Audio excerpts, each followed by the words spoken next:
Right, this week's Flow Knows, Craig and I sit down and talk about Conor McGregor's leg fracture out of the UFC over the weekend, and also talk about hamstring injuries, particularly with State of Origin.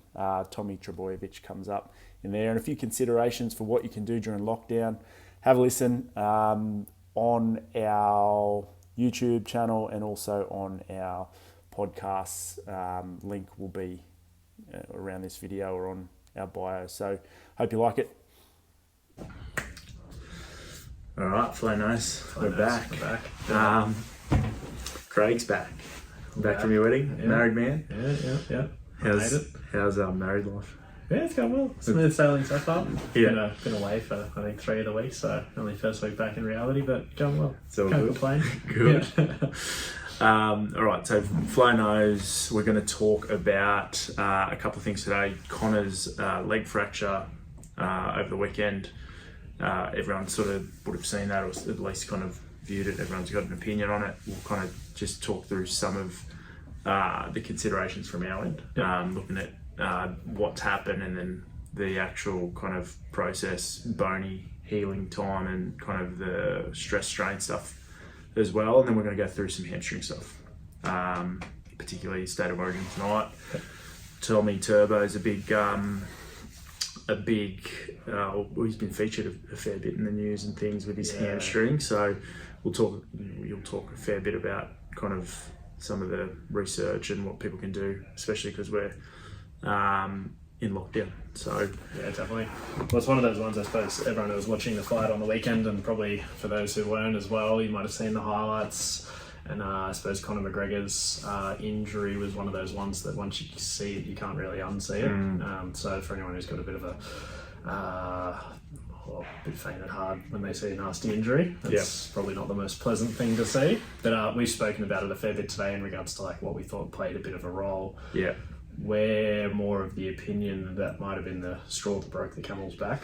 Well, it looked like it didn't. I think the two kind of the mechanism that kind of people were throwing out was, and some of my mates were saying as well, it's like he rolled his ankle and that's what caused the tib or the fracture to happen. But you kind of look at it and go, well, you wouldn't expect a young, healthy male to roll their ankle and fracture through their tib the way that he did. So we kind of talked about the cumulative load and the kind of considerations of what kind of could have played its part in it getting to the point where the tib has been compromised, that the tibia has been compromised that much that it actually then loses its integrity, its structural integrity, to the point where it's a clean fracture, as Conor kind of said, I think yesterday, that he clean break through the tib. So yeah, that's it's kind of how it looks like, depending where you read, and like something like this, we're never going to get the full information, but with the information we can get, you can kind of piece together the bits of the puzzle. So by the sounds of it, there was an interview where Coach Kavanagh said that he'd had an MRI in the lead up to the fight because he was having some troubles with that distal kind of tib and fib, probably clearing for any like little fractures, but would have been interesting to see whether there was a little bit of bone stress going on to begin with pre-fight. And then potentially during the fight, there was a couple of incidents where, well, the first one was early on in the fight where Dustin claimed he checked the kick. Conor doesn't reckon he did, but he didn't point to it. Sounds like that was a little bit of a preceding event. And then obviously that tip kick and the twist, and then kind of it all and I guess we'll put it up here. We'll break it down just in kind of that sequence of events. I went back and watched the fight, and I counted sort of 7 heavy leg kicks that he was throwing with that left side. Might be give or take 1 or 2, but there's that point just after he throws that teep kick. So you know what the teep kick is. I had to look it up. Muay Thai. So it's that stab kick that he throws, and it kind of connects Dustin's elbow. And then the next punch that he throws, you see he goes to throw off his left foot, but you kind of see the bobble in his actual kind of distal third of his tibia, which is the main bone in the shin. And then as he comes back, that's when you see the kind of basically the 90-degree angle of the actual foot and the shank. So kind of looking at it, you kind of think, all right, repetitive loads, heavy loads on the actual cortical structure of the bone, that eventually gets to the threshold of the stress tolerance or the strain tolerance of the bone, that then turns into a frank kind of fracture and loss of structural integrity of that bony kind of tissue. That's when we see it kind of happen in that moment. And that's kind of what we were chatting about in terms of like stress injuries and kind of build up to what is the environment that kind of can lead to that. And when you think of kind of fighters, particularly any kind of combat sports that are weight cutting and the physiology behind weight cutting isn't by any means our area, but when you think of, or our specialty, or what we know most, when you think about what they're doing in a very short window off the back of a heavy training camp, there's a lot of repeated stress, there's a lot of heavy stress on the body that then when thrown into like a weight cutting scenario, you've got a severe restricted energy kind of intake because they're trying to cut. I don't know how much Conor cuts, do you know? No. So they've got most of them are cutting I wouldn't know, but when they're in that kind of severe caloric restriction in that window pre-weigh-in, you'd think that there's an environment there that suggests that it would be detrimental to bone mineral density. Yeah. And it's something that with the weight cutting, it basically creates a catabolic state where it's not really, usually what we see with the body is like a bit of a balancing act between what we throw at it and then what your body's willing to adapt to or able to adapt to. And the resources have to be there for it to make that adaptation. Unfortunately, during the weight cutting stage, restricting calorie intake, restricting kind of even hydration, generally in the lead up to that overtraining to make sure they get to that really high kind of state of athleticism as well. And it almost creates this perfect storm for an event like this to happen. If you were going into combat, usually you'd want to have your body in pretty much like the most robust position it could possibly be in. But because of everyone having to weight cut to compete with people that are equal size, you're actually putting your body in a bit of a deficit and then going into combat afterwards. So like it is something that you do hear people talk about quite a bit, and has been a bit of a controversial topic for a while. And then it is something that no doubt would play a role in a lot of the injuries that you see, people dropping out of cards, people getting staph infections in the lead up to it, 100%. Just due to the environment that it creates. Yeah, well, there was a study that I looked at it looked at elite kind of level judo athletes, I think collegiate potentially, and they kind of looked at their bone mineral density as one of the markers that they kind of tracked pre-competition, or say like in just training season, and then the pre-competition, which is like the week building into the actual comp, and then post-competition as well. And what it found was in that kind of pre-competition stage where they're weight cutting and significantly trying to get down in weight, that the analysis of their bone mineral density was tipped in favor of the bony resorption, or the kind of osteoclast sort of environment where the tissues are getting kind of, the bony tissues are kind of being reabsorbed and not laying down new tissue in enough time to kind of build up their kind of density. So usually you've got that playoff between laying down new bone after you've kind of stressed it. You've got all the kind of right environmental kind of the right cellular environment to lay down new bone, and then when you're stressing and you're having activity, whether it's running or combat sports, kicking, jumping, whatever it is, that kind of activity promotes the bony kind of degradation. But you've got then this balance of laying down new bone, you've got osteoclast activity taking it away, osteoblast activity kind of putting it back and making it more dense and more robust to the stress that you put it under. So I guess interesting, and obviously there's a lot more to what can happen with someone, or a lot more factors that kind of go into like bony health. So kind of thinking hormonally, and maybe we touched on kind of the weight cutting and things like that, but also we don't know what kind of pharmacological agents, and kind of what his kind of management like is pre-competition. We know things like glucocorticoids and things like that can be more detrimental to bone mineral density, and then also kind of nutritionally, you'd think he's the highest paid athlete in the world, you'd imagine that he's got those things sort of covered nutritionally and he's getting good advice. But that perfect environment for the tib to kind of clean break. Was there a report? Have you seen any kind of x-ray or anything from him? I saw one floating around, but it's hard to clarify if it actually was, and I don't think it was. Was it tib fib, that one? Yeah. But it is one of those ones, I suppose, like if you've kind of seen enough of these kind of style injuries, you tend to get a fair indication of what you'd expect with it. Yeah. And then I suppose what he's potentially looking at to try to fix that or try to correct it is he put out a little statement the following day saying he'd be under the knife, surgery went well, he'll be on crutches for 6 weeks. Typically what you'll see is they'll usually use kind of like rod, screws, plates, kind of as the surgeon kind of sees fit to reinforce it, and then allow basically the bone to heal around that. Usually what you're looking at from a rehab point of view is that first 6 weeks is just like protect it, let it heal, let it get the structure back with that new hardware in there. Then what you're looking at for the next 6 weeks generally is starting to get it moving, all pretty gentle, it's still kind of healing, letting it adapt to doing some weight bearing and things like that. And then usually probably from that 3-month mark starting to build up to a bit of normality over the coming 3 months. And then in regards to when you're looking at actually making a return to the octagon, I think the UFC put a 6-month medical suspension on him. Where you mentioned before that he's the highest paid athlete going around.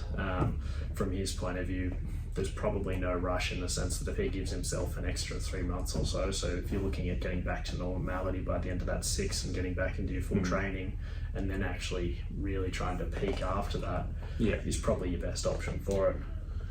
Definitely. And I think thinking just through my head then is like concurrent injuries as well. You think of such a traumatic kind of fracture like that, and you kind of see him like standing on basically on that fracture line where his tib is. You kind of think then, what about all those other tissues in and around that actual kind of shank and the ankle? You like think of those ligaments, you think of the interosseous membrane, you think of all those complications that come with like those injuries themselves, that it's not just that kind of fracture orifice, put your kind of have your surgery and then it's sweet. It's kind of then going through that process of getting everything kind of healed up and moving again toward kind of the level that they need to be moving at. And then there's also the physical, but then there'll also be the psychological, like where treading on your leg and pretty much having it go to jelly underneath you takes a little bit of time to come back from in regards to wanting to throw that hard kick. Pretty much kind of push it the extra mile and kind of really getting that confidence back. So it's something that'll be interesting to see how he plays it on his return, because you'd want to make sure you well and truly get that kind of confidence back and don't be a little bit gun shy and able to kind of perform from a psychological perspective, but also from that physical perspective when he does make the return. And you kind of think, so Anderson Silva came back and kind of got back after his tib fib kind of fracture, and Weidman's in the process at the moment. They're a little, I would sort of deduce same sort of, even though theirs happened with like contact, you kind of think along those same lines. I think like it's like how often they're kicking and using those, how often they're kind of say kicking and training, hitting the heavy bag and doing those things. You'd think that kind of structurally, that you look at kind of some of the Thai fighters and things chopping down coconut trees and things like that, or palm trees and things, and you're like cortically and structurally within that bone, you would imagine that they'd be some of the strongest bone mineral density going around. So why is then again going back to kind of what we were talking about before with the cut? You think I wonder what their kind of the rate is of kind of these kinds of fractures within these like mixed martial arts, because we see the UFC ones, right? But we don't probably hear about or see all the amateur levels. Yeah. So it'd be interesting to talk to someone the weight cutting stuff that knows more. Like, I know there's a few guys around in the combat kind of world that really heavily into that kind of particularly. So it'd be interesting kind of to see more research, I guess, from a combat sports point of view for the detrimental effects of kind of that period of super kind of weight cutting and the effects on the body in that shorter term, because they're weighing in, is it a day, is it 24 or 12 hours before? 24 hours, and they've got that 24 hours to kind of rehydrate, eat and get ready. But is that enough time for the body to kind of then get back into its kind of homeostatic level, or a place that's good for kind of performance and health overall? Yeah. And it is one of those ones that I suppose where we browsed around a little bit in preparation for this and all the research in regards to combat sports athletes. There wasn't as much as probably we would have expected, considering all the usually research follows the money, considering all the money that goes through boxing, mixed martial arts, and all the other kind of combat sports along those lines. But the International Olympic Committee has actually done a little bit of research. They're talking about endurance athletes, combat athletes, typically sports that involve a bit of a power to weight ratio, and they have kind of like done quite a bit of research that you can, I suppose, extrapolate to the combat sports. But in regards to those like probably higher risk areas where I suppose we've got the endurance sports like your long distance running and things like that, the big difference is they're not also being in that state and then having the trauma. And sometimes when they're in that state, if they get into what they call relative energy deficiency, or their basically energy availability is low, so they're not getting that balance that we mentioned before, they still lead to fractures, stress fractures, things like that. So let alone you're then trying to kick another human's leg, and then it just goes on you. So it would be an interesting area for them to kind of delve into a little bit more, because by the looks of it, we're seeing these injuries happen more and more. Well, I think maybe with like the Performance Institute, the UFC, you're probably going to see some, like, they've got all the technology there. I think if they were kind of the partner, you might see, like with the university or something, you might see some good studies coming out, because I guess these athletes are doing it, like, some of them are turning around pretty quick, but they're doing it regularly. So it would be interesting to see that kind of come out, because all it means is better safety for the athletes that are participating, if they know kind of the effects of what's happening. So I think an interesting part to look, an interesting area of research to move forward. Yeah, definitely. Anything to kind of wrap up on that? So we wish Conor the best, I guess, and hopefully, well, it sounds like Poirier, McGregor, number 4. It sounds like that, doesn't it? Have you, there's a few of my mates that are just mad Conor fans, and they're kind of like, it's all working out. Like, Poirier will go fight Oliveira and kind of come back and like get the title. Then they'll fight McGregor and Poirier number 4 for the title, and then he'll be the title. He'll hold the lightweight title, and be like, they Khabib man, so maybe that might bring him out of retirement. Well, you never know. One more smash. One more. All right, so moving on, let's go to hamstring injuries. We'll talk Tommy Turbo, lockdown, and what people can do. Moving, I guess, lockdowns happen to get, or community sports off, so a lot of people kind of then not playing anymore, and then kind of looking forward this little period. If they do go back, it's questionable now whether or not they will go back to kind of community sport now, but kind of thinking, I guess what we can look at is Turbo as a case study. What can people do from a prevention standpoint in this little lockdown period? What should they be doing in order to kind of minimise their risk if we do go back post-COVID lockdowns, if we can get them as injury-free possible. as possible. Yeah. So Well, I suppose it's like deja vu a little bit. One thing that we saw in the clinic last time around was obviously during the lockdown, people's lives are restricted. They're not going to the gym because things are closed. They're not playing the sport that they normally would. yeah, And a lot more people end up spending a little bit of extra time on the couch, which is perfectly fine. But then what we saw, unfortunately, afterwards was just this like 0 to 100, where it was like suddenly sport's back on, people have trained kind of like once or twice, and then we just saw this influx of soft tissue injuries, like lots of calves, hamstrings were probably the big ones that we saw here with the sports that we see around the area. Groin kind of strains.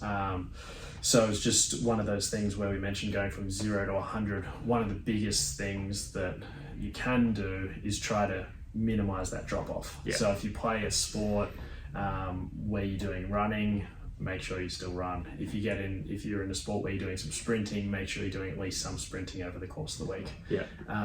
Where you might normally go to the gym, targeting kind of like certain muscle groups in the lower limbs. If you get the opportunity to, try to do some body weight work at home. So it's like you're trying to minimize like any drop off as best as possible. They did 1 or 2 kind of like research studies. One was in the Bundesliga, the German Premier Soccer League. They actually found even in the pros that they had a 3.12% increase in the number of soft tissue injuries they saw post-COVID. And they're trying to do everything possible. So when we then, I suppose, apply that to just your everyday weekend sport, it doesn't look good, but it's like if you can do what you can do, you're really minimising your likelihood of things going wrong. Yeah, definitely. There was a big, I guess, a huge spike last year, and then I guess if we do see that come back in sports, if they do have it back on, I think touch wood, people are a little kind of better for the last year, but a few things that definitely that they can be doing. Maybe we'll go through them in a minute to kind of help them kind of through this lockdown period for their training. So let's use Tommy Turbo as a little case. So historically, some chronic kind of hamstring issues. So notably, kind of this year had again some ongoing issues with hammy kind of complaints and hammy injuries. I think he was running the Corso one night and then injured his hamstring in the shower the next day or something apparently. But now seems to be back to like a peak level of performance. So if you look at his last sort of couple of weeks through just the club games, he's just everywhere and he's performing well. He's been back to kind of his best. You looked at State of Origin 2 again, 1 and 2, I think, just an animal and kind of looking really free and looking really good. And you kind of listen to him and his change and kind of what he's done for managing his hamstring. It's kind of the stuff that we're going to talk about from the research, but it's getting back to kind of some high speed running in his training, which is kind of typically some people may avoid because that's how you injure the hamstring. But we know from a research point of view and from kind of an EMG sort of activity level, you don't get that kind of activity from the hamstrings other than when you actually max or high speed run. So incorporating that into their training environment, I think, and his environment, as he said, has been a big game changer. And it's kind of like I think there was an article recently that's shared on one of the kind of maybe a sports science thing that I'm in, and they're like, Tommy's sort of high speed running, and he's working with a sports scientist or something like that. And it's kind of just like, well, everyone was like, oh, this is kind of how you should be managing it. But there's been that kind of, I guess, that ongoing nature for him where potentially, I don't know who manages, who he's under or anything like that, but he's been having some issues. But if you can talk to kind of some of the strong and long stuff and some of the hammy, the best management, one for preventing hamstring injuries and then also rehabbing them.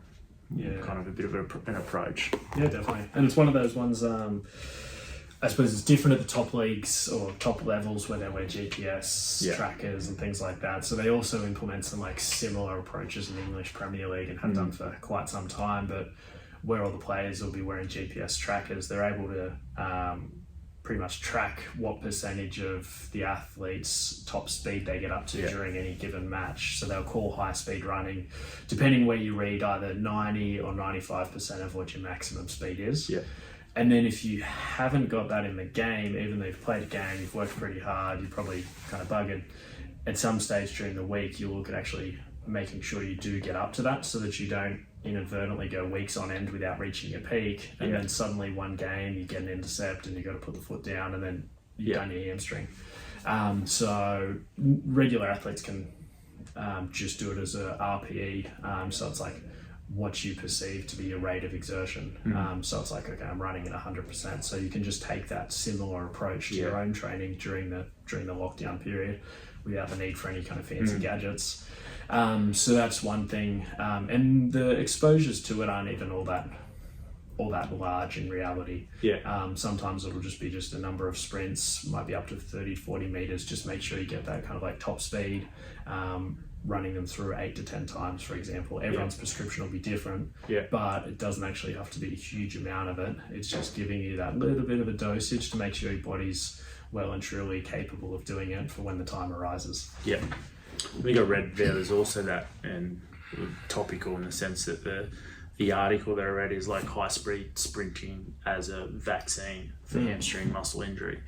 And they kind of, within that article, it's like, if you, within your practice or within the week, had exposure to greater than 95% of your max velocity or max speed, that there was a protective effect comparative to people that didn't reach or got up to kind of 85% or below their max speed.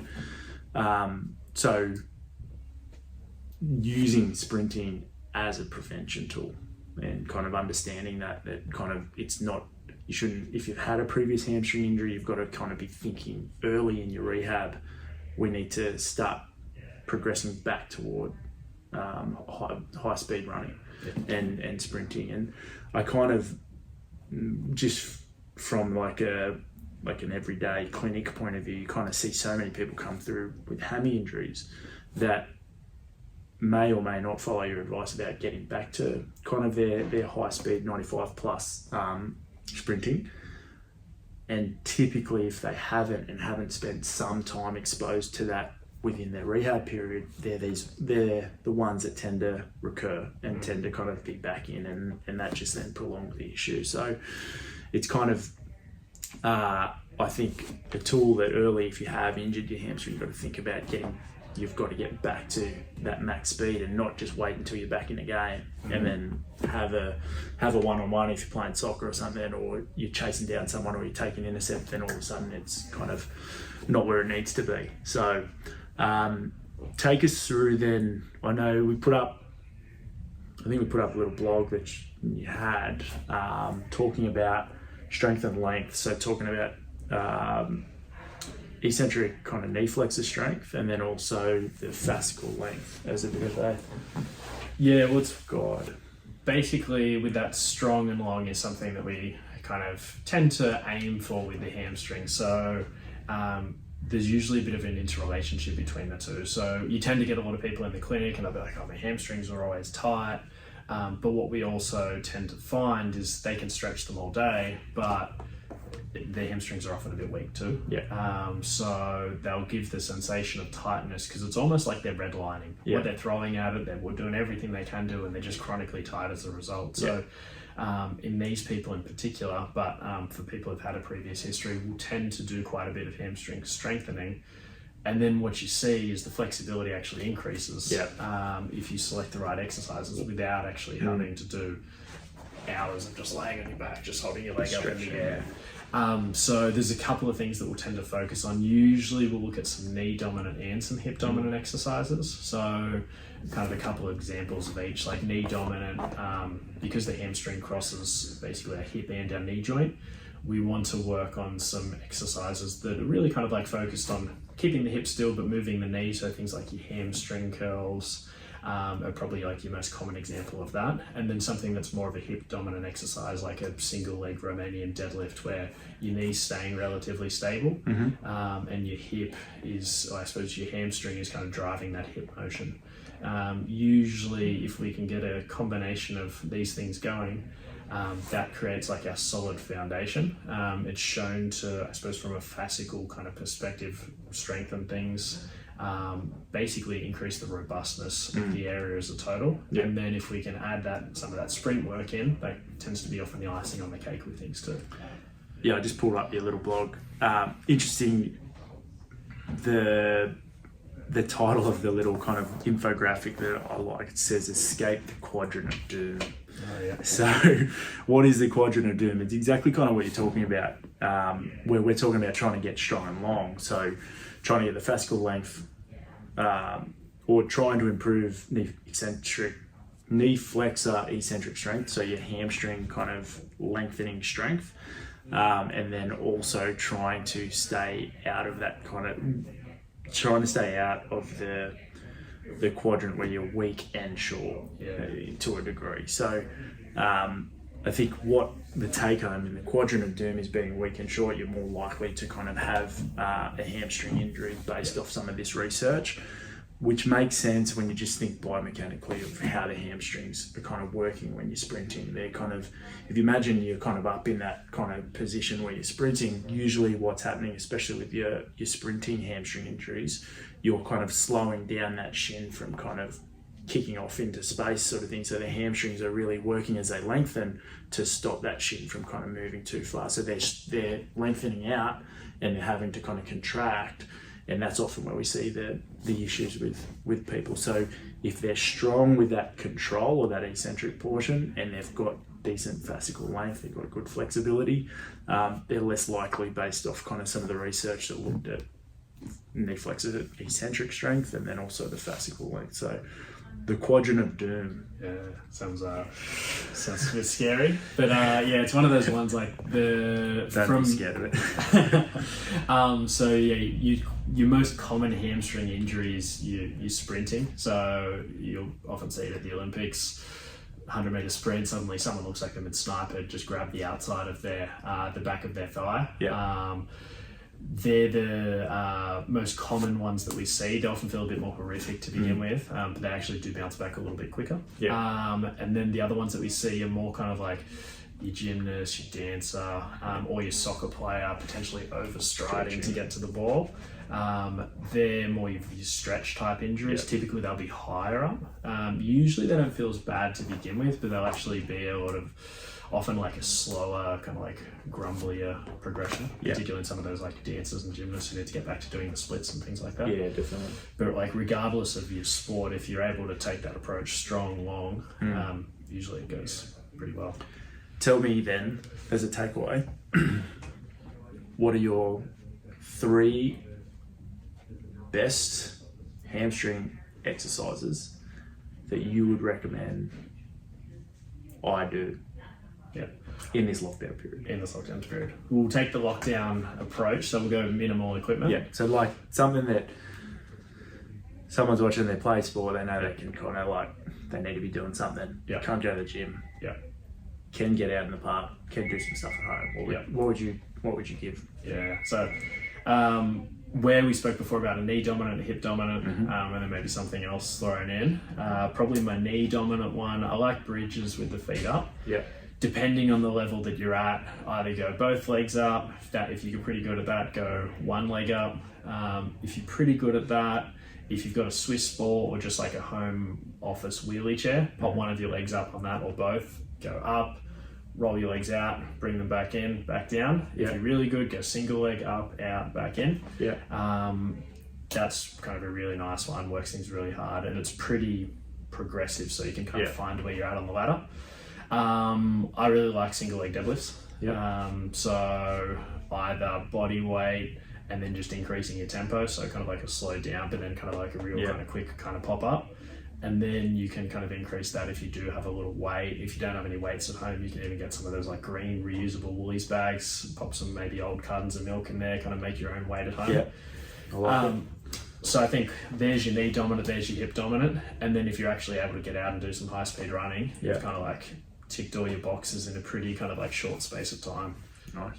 I like it. So, well, I guess a big takeaway now for anyone that's kind of, they're off sport, they can't train, they can't be together with the team, is kind of, if you're going to keep yourself kind of from a hamstring point of view, get out and sprint as the first one, or maintain some high speed running once or twice a week. Expose yourself to it. Some hamstring exercises. Maybe we'll put some. We'll break them down and put some videos up. Yeah, definitely. Of some different kind of variations or different options that you could kind of people could be doing, because there's a lot you could choose from. Anything else to add? Did we miss anything? Go New South Wales tonight.